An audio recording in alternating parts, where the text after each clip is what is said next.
the TTS Talking Early Years podcast. Each week we'll be joined by educational experts from across the globe, offering exclusive insights, inspiration and guidance to help practitioners unlock the potential for learning in the early years. To hear about future episodes and access follow-up content, including ideas for your settings and more, sign up for exclusive access using the link in the podcast description.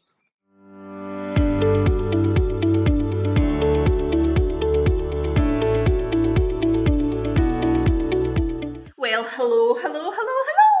My name's Alice Sharp, your host for this week's TTS Talking Early Years podcast. Who am I? I would now describe myself, I think, as a trainer, an advisor, author, imagineer, disruptor, and a thinker. I started life as a civil servant, in fact, in the nuclear industry. My tiny little village where I lived had 2 missile bases at each end of the loch. However, I knew that was not for me very quickly and became a primary teacher. Then moved into early years reception, nursery, and I can't imagine anything else I'd rather be doing than working in early years. So we're here today. It's a fabulous little series. We are exploring the only way to learn, the best way to learn, play-based learning. In the early years, of course. We're using it, this one here today, to turn a lens on how play supports the development of key skills for our children. I get the joy over these series of talking to a number of educational experts, and today I'm delighted to introduce you to Kate Freeman. So there has been so many studies around gaps in speech and language development. One from 2013, I think, said that by 18 months, children in different socioeconomic groups display dramatic differences in their vocabulary. And from 2 years, that disparity of vocabulary has grown significantly. So even in that short time, I'm sure that the vocabulary gap is not the only gap. So how important is it that we're aware of these gaps, and how do we then help narrow them? Yeah, that's a $1 million question, really. It is vital that we are aware of it, because we're not just talking about what happens before children go to school, or at 18 months or at 3 years, and then the children catch up.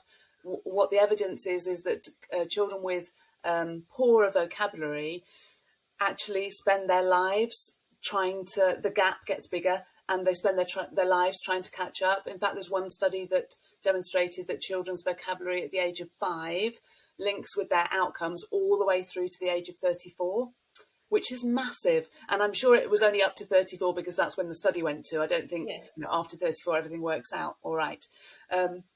But children's vocabulary affects relationships. It affects, obviously, learning and qualifications. That affects employment. What we do in the early years, that's why early years is such an important aspect. What we do in the early years makes such a massive difference to children the whole of the way through their lives. So it really, really is our responsibility to not just support that vocabulary, but also to share those messages. I mean, who in early years doesn't want to share the message that actually early years is the foundation? It is the most important part. We know it's not recognised well enough, but I firmly believe that it is the most important part of children's learning. And so what about different types of speech, language and communication then, Kate? What are they, and which ones should we be worried about most, do you think? Yeah, well, I think to answer that question, I need to take it back a little bit, which is to think, what does speech, language and communication mean? And it's quite technical, I suppose. Often we talk about it all in one go, speech, language and communication, or we talk about talking or, expression or whatever. But they are actually separate aspects. So speech is the sounds that are used to make words. So how I actually put my words together in terms of the sound. So I suppose it's a bit like the letters when we're writing things down. How can I form my letters? How do I know which letter needs to go in what place in the word? The language has 2 key parts, and that is the understanding side. And that's so important because if we haven't learned how to understand words, then we can't use those words. I can speak a bit of French, a bit of Italian. My understanding is better than my use of the languages. If we haven't got those words in our heads in terms of understanding it, then we're never going to be able to pull those words out when we want to use them. So that's the language side of things. And communication is is everything else, basically. So it's how we relate to people, how close we stand to people, how we use our tone of voice, how we use our body language, how we choose the subjects to talk to people about. So that's all of that. So there can be difficulties in any one of those areas or all of those areas. And there is a stage that children need to go through, and often, so we need to focus around developing attention and listening first of all, because that's how language develops. And then comes the understanding of language, then there's the expression of language, and then speech sounds are right at the very top of the kind of development pyramid. So often people come in saying there's a problem with their speech, but it's probably one of those things underneath: their attention, their listening, their understanding, and their ability to use words and form sentences that is more than. And so, Kate, if I in my nursery or in my baby room or my toddler room have the pyramid of language development and all those aspects that you mentioned there, and I've thought about the difference between speech and language and communication, is there a sequence? Should I really make sure that the first level of that pyramid is strong before I go on to the next and the next and the next? Yeah, absolutely. For anybody who's worked with a speech and language therapist will probably say, oh, here they go again, focusing on attention and listening. Well, that is the fundamental bit. If you can't focus your attention onto what's being said to you, then you're never going to learn the words that are that are being said. And if you haven't learnt the words, if you haven't understood them, then you can't use them. And if you can't use them, then you can't make the speech sounds appropriately. So yes, it's really, really important that we make sure that each of those levels is properly cemented before we move on to the next one. So there are things that we can do around, getting children's attention, getting down on the same level as them, using their name to draw attention to what we're saying before we say it. So rather than saying, Mohammed, rather than saying it's tidy up time, Mohammed, say Mohammed, it's tidy up time. Because otherwise, if you say it's tidy up time, Mohammed, by the time he's heard his name, he doesn't know what's going on. Mm-hmm. So actually that's quite a hard thing to do. It sounds really easy, but I remember as a speech and language therapy student spending quite a long time learning how to do that. I call it my Alexa rule. So in the same way as, you say Alexa, whatever, or whatever, Siri, whatever it is, then you give the instruction. You know that they're listening to you. Then you give the instruction. If you did it the other way around, they wouldn't respond. And even, I'm not a speech therapist. I'm a teacher, but I love language. I just find it fascinating, and so I work with a pyramid, and I know that, and I talk about the importance of using a child's name, but you forget it. You forget about it, Kate. And so listening to this podcast or going on training or dipping back into the pyramid and remembering that you have to fundamentally put the attention levels in. And what you did for us a minute ago by saying, well, what is speech and what is language and what is communication? As a 32 years practitioner now, I've started to think about that for nearly every word. And so attention, and I thought, what does attention actually look like and mean? And I then rediscovered that there are 6 levels of developing attention. Yeah. And I'd forgotten about that because I'd been in a course maybe 20 years ago or 10 years ago about it. And it made me much better at building attention with young children because I knew that there were different levels to it. Yeah. And if people don't know that, it's very old theory now. I mean, it's still appropriate, but it's Cooper, Moodley and Raynell. They're the people who have developed the levels of attention, the understanding of the levels of attention. But actually, the ability to hear some information while you're doing something else really only comes for a child when they get to primary school, at the age of 5 or so, 4 or 5.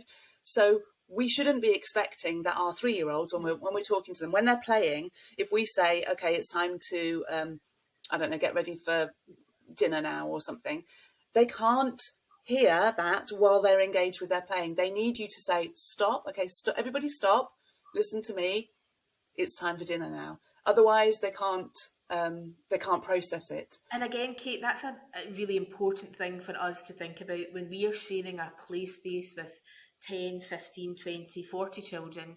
Loads of practitioners are and I am so guilty of throwing these instructions out into the ether, hoping that the children pick them up, when actually scientifically, and from a specialist like you saying that isn't going to happen, we Yeah. need to listen to that, or Yeah. the gap is never going to narrow. It's never going to change.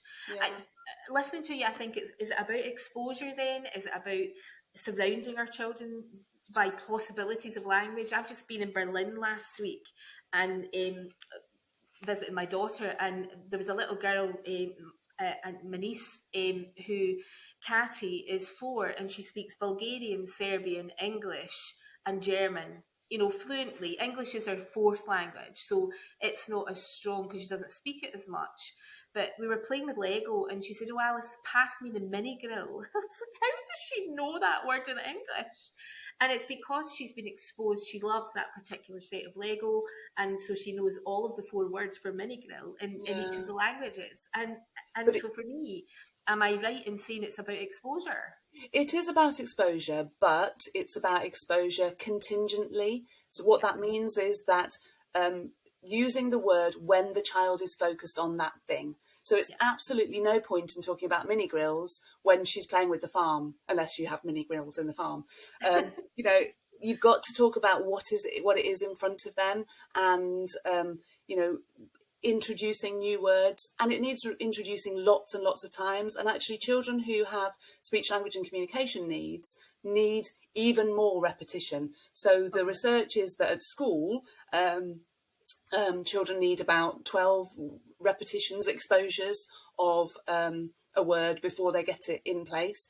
But at school, children with speech, language and communication needs need about 36. So that's why the gap gets bigger, because if you haven't got words, it's harder to pin other words on it. So for example, I know the word little, and I know the word small, and I know the word tiny, and I know the word teeny weeny, and I all of those words. But because I only know those because I've got the word little to hook them onto. If I didn't have the word little, I wouldn't be able to learn those other words. And the same with your niece, who has who knows the word for mini grill in all of these different languages. She knows that because she's got it in one language first. So again, when we're talking with parents of children who speak other languages, what we're really wanting to say is it's so important to get your home language right first. Don't worry about speaking in English at home. If you've got your home language sorted, then children can overlay the English words onto that home language. But it's really important to get that in place first of all. That's interesting, because Katerina, she chose to start watching cartoons in English because she knew she was going to have us speaking in English. Right. So yeah, it's interesting. So you talked there, Kate, about needs. So what, as a practitioner, as someone who works with children who perhaps has that, what you just said a minute ago blew my mind, 12 to 36 or whatever it was you said. Yeah. And what are some of the signs that we need to look out for to pick up that there is an issue? Yeah, well, I would say that all children need screening in some way, in terms of their speech, language and communication. One of the things that's really hard to pick up just by observation is children who have difficulties with their understanding. And that's because children who have difficulties with their understanding don't know any different, so they will follow other people. They'll follow other people's leads. So I cannot tell you the number of times as a speech and language therapist in a clinic or in a nursery or wherever, can't tell you the number of times that people say, oh yes, they understand everything that's going on. And I say, okay, so give me an example. And they say, well, when I'm going out, and I say it's time to go out, then they come outside. That's great. And I say, okay, so what's happening at that point? They say, well, I've got my coat on, I've got my car keys in my hand, I've put their coat on. And I think, well, okay, is it that they really understand the words "we're going out," or are they really good at picking up clues? And that's, if they struggle with their understanding, they're going to get better at picking up those other clues. So we need to find some ways of really testing out how much are they understanding. It's good to give lots of clues to children, to use visual prompts and everything, but sometimes we need to just pare that back and watch. If we give a sentence that's a bit unusual, so can you go and, not at painting time, can you go and find the red paintbrush or the red paint? Not pointing like I just did then. No. Strip back the visual clues and ask something unusual and see, can they do it? And if they can't do it, then it's probably that they're struggling with their understanding, and that maybe what they're doing the rest of the time is just watching what everybody else is doing. And that's quite a challenge in some ways, I guess, because we're encouraged very much to give lots of visual prompts and have visual calendars and diaries and have all of that. And I agree with that. Yeah. But you're absolutely making me think, and I'm sure the listeners thinking, about little children that you kind of think, is there an issue? I'm not sure. And sometimes that you think you have to refer them and have somebody to screen them, but it's going to take a long time. The cues sometimes make it frustrating. But that little tip there of just peeling it back will strengthen my ability to support that child more. Yeah, and I also think that there are some tools out there that practitioners can use for screening, so that things like the Wellcome, which I know is quite expensive, but there's also ones like Teddy Talk Test. There are some kind of tools online. The Progression Speech and Language UK have a progression tool for 3-year-olds that is about £15, so it's not too much, and you can use it for as many children as you want. Might be £20 by now. It might have gone up more recently. But, that's not too bad. And then you can actually use the appropriate levels of language to, test in that situation. Has this child really understood what we're saying? And I'm totally with you that using visual clues the rest of the time is absolutely fine. And we need to be encouraging that. But when you're checking, are they understanding? If you're using the visual cues, all you're checking is, are they able to follow visual cues? Yeah. So that's when we should be doing it. That's helpful for understanding what other gaps might be. What other signs can we look out for, Kate? Well, obviously, behaviour. Children who are struggling with their understanding are going to potentially play up because they don't know what's going on. So why not do that? Or they might be the ones who are sitting very quietly in the corner. So looking at children's behaviour and how they are manifesting themselves would be really helpful. I think stammering is one of the things that people often ask about, and there is a time around 3 where children are developing lots and lots of words, and sometimes they stumble over their words like we do as adults. Actually, I'm doing that as well. And that's okay. So if they're repeating particular parts of words or particular sounds, as long as they are not stressed by it, then that's absolutely fine. And all we should be doing is, waiting quietly for them to finish what it is that they're going to say, not interrupting them, not telling them to speed up, not going off and doing something else because they're taking too long about what it is that they're saying.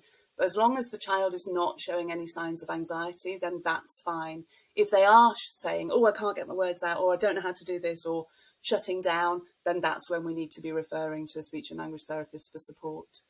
And I think that's the balance, isn't it, of getting it right, that yes, we can design interventions ourselves, based on what the child knows, and they're ready and reinforcing and all these lovely top tips you've given us. But we need to know when there is a need for a full-blown professional intervention there, which as a team, as a primary teacher, that's more stressful, I think. But I guess it's our responsibility to find out more about how speech develops, how language develops, how communication develops on an ongoing basis, but to know that there is a time when actually we have to pass it up the line, I guess, Kate. Yeah, and I think passing it up the line, is good in those situations, but there's so much more that we can do in early years settings before referring directly to speech and language therapists for those language side of things, for developing language skills. As I said before, reducing a length of our sentences, being at the same level as the child, talking about what's in front of them, having particular talking time, really focusing on language as part of what it is that we're doing every single day, well, in every single activity, actually. There's so much more. And I think I would urge people, if they can, not to refer immediately. because what happens then, it's a bit like, if you think about it like a motorway, if we send every child to the outside lane, then all we're doing is clogging up the outside lane. We need to be keeping children in the inside and the middle lane as much as we can, and referring them to the outside lane when they need it, and then bringing them back in to the middle lane, because otherwise we just fill up the waiting lists and nobody gets in. And I guess that's when everybody is worse off then, because everything slows down. Exactly. And so I guess from this little conversation, for me, my biggest takeaway is that I have a responsibility as a practitioner to know as much as I can possibly find out about how speech develops, how language develops, and how communication develops. Yeah. Oh, thank you for that, Kate. And that does feel like quite a responsibility, but there is lots of training out there. There are lots of free resources out there. Look online for some of the speech and language therapy departments. They've got lots there too. Fab. Thank you.